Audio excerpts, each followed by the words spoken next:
पण घाई होती आणि माफ करा आजार बरं करताना पण घाई होते. आणि अजून सांगू मी आम्ही डॉक्टर लोक पण घाई करतो. थोडं पेशंटला समजून घेतलं. मग निभाना इथं वेगळं कसं ठरतं, जेव्हा रुग्ण आमच्याकडे येतो स्नेहा, तेव्हा आम्ही पेशंटला 2 ते 4 तास निवांतपणे बोलतो.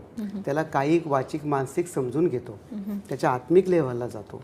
आपलं जीवन अनेक अंगाने अनेक डायमेन्शन्स आपल्या जीवनामध्ये आहेत, ते आपल्याला जाणवत नाही. आजारी पडतो म्हणजे फक्त आहार नीट केला किंवा लाईफस्टाईल नीट केलं नाही. उदाहरण सांगतो, आता की सासू सून, पती पत्नी, बॉस असिस्टंट, वडील आणि मुलगा, आपल्या सर्वात जीवनात जर सर्वात जास्त प्रश्न असतील तर रिलेशनशिपमध्ये प्रॉब्लेम्स आहे. सासूला कसं बदलायचं, सासू म्हणते सुनेला कसं बदलायचं, नवरा कसा बदलायचा, विवाह संस्था, सर्वात जास्त स्पार्किंग. आता मी अनेक कोर्सेस घेतो, अनेक ठिकाणी जातो, माझ्यासमोर 500-1000 लोक बसतात.